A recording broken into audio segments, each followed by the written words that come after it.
Hello and welcome back to the channel everyone. एक university में economics के एक यंग प्रोफेसर थे।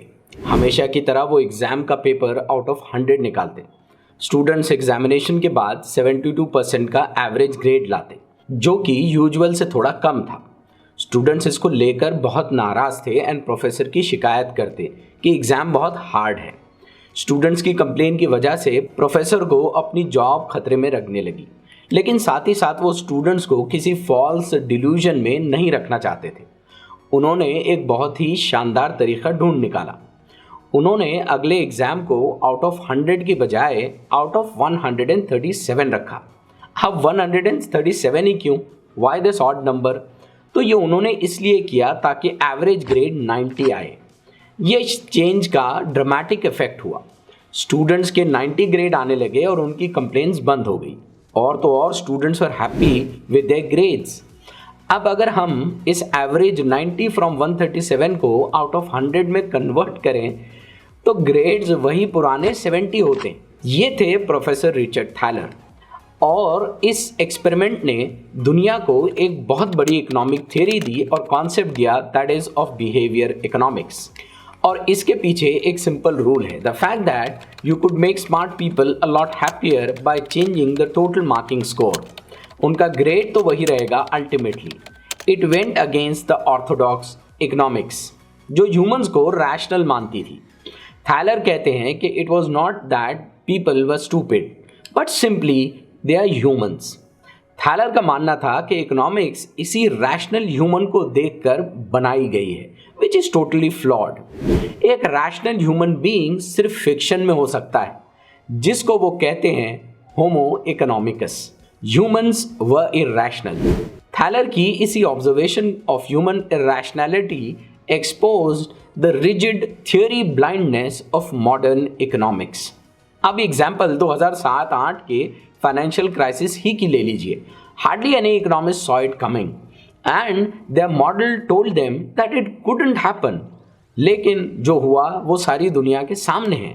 थैलर की पूरी थीसिस इसी बेसिक आइडिया पर डिपेंडेंट है, हाउ ह्यूमंस बिहेव, या हम ह्यूमंस अपनी साइकोलॉजी को कैसे यूज़ करते हैं। थैलर को अपना यूरेका मोमेंट तब मिला when he discovered an article in 1970 written by two Israeli psychologists, Daniel Kahneman and Amos Tversky, जो लिमिट्स ऑफ ह्यूमन रैशनैलिटी को इन्वेस्टिगेट कर रहे थे। ये वो दौर था जब इकोनॉमिक्स एंड साइकोलॉजी में कोई भी इंटेलेक्चुअल आदान प्रदान नहीं होता था। Thaler went out of his way to befriend them both.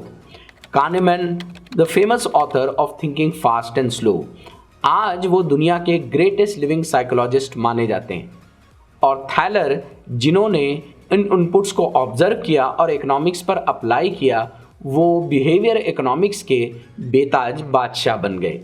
वो अपनी किताब misbehaving the making of behaviour economics के प्रीफेस में इटालियन इकोनॉमिक्स विल्फ्रेडो पारेटो का 1906 का एक कोट नकल करते हैं, जो उनकी पूरी फिलॉसफी को डिफाइन करता है। कोट इस तरह से, the foundation of political economy in general of every social science is evidently psychology. A day may come when we shall be able to deduce the laws of social science from the principles of psychology। अब इसी behaviour economics को एक example of everyday life से समझने की कोशिश करते हैं। सपोज हम एक 500 रुपये की घड़ी खरीद रहे हो और हमको ये मालूम हो कि कुछ दूर दुकान पर यही घड़ी कुछ और अगर 10 मिनट हम चल लें आगे, तब 500 रुपये के बजाय 400 रुपये में मिलेगी, यानी 100 रुपीज़ हमारे सेव हो जाएंगे। तो हम उतना दूर चल के जाएंगे, टाइम देंगे और 100 रुपये सेव करेंगे। बट वही अगर हम 5000 की चीज़ खरीदेंगे और इसी तरह कोई और दुकान में अगर हमको 100 रुपया सेव कर सकते हैं, तो हम 100 रुपये सेव करने के बजाय उस 5000 की चीज़ को इमीडिएटली खरीद लेंगे। हालांकि 100 रुपये is the same, it doesn't change. इसी को बिहेवियर इकोनॉमिक्स कहा जाता है। We as humans not always rational. We don't plan or live our lives that way. Economist Franco Modigliani came up with a life cycle hypothesis. अब ये life cycle hypothesis क्या है?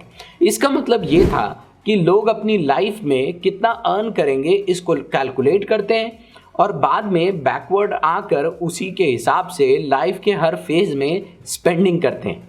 Richard taller ने जब इस थ्योरी ऑफ इकोनॉमी को psychologist के सामने एक्सप्लेन किया तो सब के सब हंसने लगे। इंसान सिर्फ एक ही तरह की सोच या रैशनैलिटी का मालिक नहीं होता, but we humans are complex and hence should be the economic planning. Psychologist ने इसको बहुत पहले खोजा था, लाइक सिगमंड फ्रॉइड का कॉन्सेप्ट ऑफ ईडन ईगो या डैनियल कानेमैन का fast and slow thinking. These are within all of us and frequently these cells conflict with one another. कौन से पॉइंट ऑफ टाइम पर और कौन से डिसीजन में कौन सा डोमिनेट करेगा और उसके नतीजे में हम क्या डिसीजन लेंगे, it is all irrational. Thaler की पूरी economic theory is based on 3 main parts: value, mental accounting and nudges. Let's start with the first one, value. Thaler के नज़दीक इकोनॉमिस्ट ट्रबल में तब आते हैं जब वो हाईली स्पेसिफिक प्रेडिक्शंस करते हैं इस बेसिस पर कि एवरीवन इज इकोनॉमिकली सोफिस्टिकेटेड। जैसे एग्जांपल ले लीजिए साइंटिस्ट की, इफ दे फाइंड आउट कि farmers will be better if they use less fertilisers, तो इकोनॉमिस्ट ये मान लेते हैं कि people will follow this advice if we provide them this information and form a policy. But होता इसके ऑपोजिट है, because farmers will continue with older practices simply because that's the way they have always done the things. इसी तरह government का pension plan है, people will not invest in it because it has benefits, लेकिन लोगों का एक pre formed बायस होता है in favor of the present over the future. लोग किस चीज़ से वैल्यू असर्टन करेंगे वो बहुत डिफरेंट होता है and it's not on rationality. लोगों के लिए जो मैटर करता है वो एब्सोल्यूट वेल्थ नहीं बल्कि रिलेटिव यूटिलिटी और more specifically changes in wealth होता है। अब आइए उनके दूसरे कॉन्सेप्ट पर, दैट इज मेंटल अकाउंटिंग। अब एग्जांपल ले लीजिए, एक आदमी ने 10,000 रुपये देकर टेनिस क्लब की मेंबरशिप ली। 1 महीना खेलने के बाद ही डेवलप टेनिस एल्बो, उसके एल्बो में बहुत दर्द होने लगा, लेकिन इसके बावजूद वो अगले 3 महीने तक खेलता रहा in spite of the pain. Reason, भाई मेंबरशिप वेस्ट ना हो जाए। इसी को मेंटल अकाउंटिंग या इकोनॉमिस्ट इसको कहते हैं संक कॉस्ट फैलेसी। इसको companies like Amazon and others use करते हैं। पहले प्राइम मेंबरशिप ज्वाइन करो कहेंगे and then once we buy it in fear of it getting wasted we keep on using the app and services more and more. मतलब हम अक्सर कहते हैं भाई पूरा पैसा वसूल करना है। लास्टली जो इंपॉर्टेंट पॉलिसी उनकी आती है दैट इज कॉल्ड नजेस। नज का मतलब होता है पुश। इकोनॉमिक्स इस आइडिया पर बनी है कि अगर आप लोगों को फ्री छोड़ दें एंड चॉइसेस दें तो they will choose the best, but ऐसा है नहीं। History is full of movements and governments जिन्होंने जबरन लोगों का भला करना चाहा। By controlling people's choices the results were really bad. Thaler suggest करते हैं कि सिर्फ पॉलिसी नहीं बल्कि उसके साथ स्मॉल नजेस की भी ज़रूरत पड़ती है। उनके इसी कॉन्सेप्ट को और आइडिया को ब्रिटिश पॉलिसी मेकर्स ने पिकअप किया और डेविड कैमरॉन ने बिहेवियरल इंसाइट्स टीम बनाई for policy making. It was called the नज यूनिट। इसका फर्स्ट ट्रायल हुआ टैक्स पेयर्स के साथ। जिनके टैक्स बाकी थे उन्हें कहा गया कि मेजॉरिटी हैज़ पेड और you are one of the very small minority who has not. सिर्फ इस छोटी सी चीज़ की वजह से, एक नज या पुश की वजह से 5% increase in the people paying taxes हुआ। जस्ट एक text message to people owing fines ने पेमेंट को इंक्रीज कर दिया।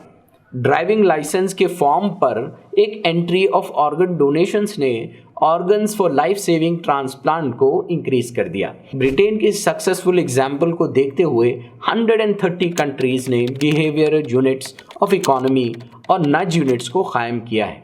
थैलर के इस काम ने ऑन बिहेवियर इकोनॉमिक्स दुनिया में एक रेवोल्यूशन लाया है और आज ये एक एस्टैब्लिश्ड डिसिप्लिन माना जाता है। आज के इस वीडियो को हम रिचर्ड थैलर के इस कोट से एंड करते हैं। Customers are busy, lazy and often confused. They are surprisingly likely to take whatever option is made the default. Hope कि आपको आज का हमारा ये वीडियो ऑन बिहेवियर इकोनॉमिक्स पसंद आया हो। होप कि आपको ये एजुकेटिव लगा हो। If so, do share it with your family and friends. Do subscribe to our channel. Press the notification bell icon so that you are notified whenever we come up with the new video. Hope to see you soon in the next video. Till then, thank you very much.